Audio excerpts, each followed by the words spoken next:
मेरे प्यारे साथियों, स्वागत है आपका मेरे इस छोटे से यूट्यूब चैनल में। और मैं आपसे ज़्यादा से ज़्यादा 5-10 मिनट लूंगा और पूरा ये लोक देवता का प्रमुख लोक देवता का टॉपिक खत्म कर दूंगा। एग्जाम के 1-2 दिन पहले ये वीडियो देखना बहुत ही प्रभावी रहेगा, और अभी देख रहे हो तो याद कर लेना ये सब चीज़ें। एक ना एक क्वेश्चन तो एग्जाम में जरूर बैठेगा ही। जादुई ट्रिक के साथ 5-10 मिनट लूंगा, ज़्यादा से ज़्यादा 5 या 10 मिनट में आपको ये कहूँगा। राजस्थान की कला संस्कृति का आज टॉपिक लेने वाला हूँ, राजस्थान के प्रमुख लोक देवता।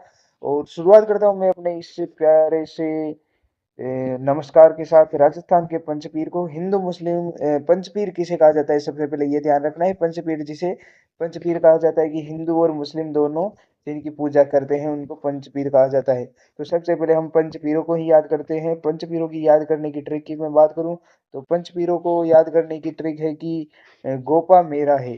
गोपा मेरा है, ये ट्रिक है कि गोपा मेरा है। गो मतलब गोगा जी, पा मतलब बाबू जी, में मतलब मेहा जी मांग लिया, में, और राम मतलब रामदेव जी, है यानी हड़बू जी। ये पांचों पीर है, गोगा जी, बाबू जी, हड़ मेहा जी, बाबा रामदेव जी, हड़बू जी, ये अपने।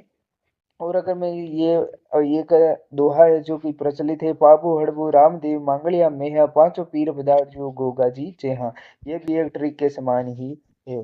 तो अगर मैं सबसे पहले हमारे पंचपीरों में बात करूं तो गोगा जी की, सॉरी, रामदेव जी की। तो राम सा पीर है, रामदेव जी है जिनका राम, इनकी ट्रिक में याद करूं, इनके बारे में याद करने के लिए ट्रिक बताऊं तो राम ने ऊडू में नेजा फेराया और काम किया, फेरा कर काम किया। राम ने क्या किया, उड़ू में नेजा फेरा कर काम किया है। तो अगर मैं बताऊं, राम यानी रामदेव जी विष्णु के अवतार माने जाते हैं। पंच पीरों में पीरोरा पीर वाहन थे। और उड़ू कश्मीर में इनका जन्म हुआ था। नेजा इनके पचरंगी ध्वजा को कहा जाता है। और छुआछूत मिटाने हेतु कामड़िया पंथ की इन्होंने स्थापना की थी। अगर मैं अपने दूसरे पंच पीरों में से पाबू जी की बात करूं तो पाबू जी के बारे में बताऊं तो इनकी ट्रिक बताता हूँ, सारे के ट्रिक बता रहा हूँ मैं। पाबू के ऊँट ने कोल्लू में प्लेग को दूर किया, ये इनकी ट्रिक है। आप एक बार पढ़ना, पूरा आपको समझ में आ जाएगा। पाबू के ऊँट ने यानी पाबू जी लक्ष्मण के अवतार माने जाते हैं। ऊँटों के लोक देवता है, राजा, सॉरी, ऊँटों, हाँ, ऊँटों के देवता है। राजस्थान में ऊँट लाने का श्रेय भी अपने पाबू जी को ही जाता है। जो ये ऊँट है इसको लाने का श्रेय भी हमारे पाबू जी को ही जाता है सर्वप्रथम। कोल्लू जन्म स्थान, ये मुख्य मंदिर कोलमंड फलोदी में है। प्लेग रक्षक देवता है। नोट: ऊँट की बीमारी होने पर पाबू के भोपों द्वारा रावण हत्या वाद्य यंत्र के साथ पाबू जी की फड़ बाँची जाती है। अगर ऊँट को कोई बीमारी होती है तो रावण हत्या के साथ ये फड़ बाँधते हैं, जिससे क्या होता है, इसकी बीमारियां दूर हो जाती है, ऐसा मानना है कि। तो हमारे लोक देवता, दूसरे लोक देवता की बात करूं तो ये होने वाले हैं गोगा जी। गोगा, और इनकी ट्रिक में बात करूं गोगा जी चौहान की तो गोगा का सिर ददरेवा में धड़ मेढ़ी में। इसका अर्थ होगा कि गोगा जी जो कि सांपों के देवता मानते हैं, जिसका सिर है ददरेवा चूरू में, शीर्ष मेढ़ी कहलाती है, धड़ है दूर मेढ़ी गोगा मेढ़ी कहलाती है। जहाँ पर गोगा जी हनुमानगढ़ में है, और सॉरी, दड़गिरी थी जो दूर मेढ़ी गोगा मेढ़ी हनुमानगढ़ में स्थित है।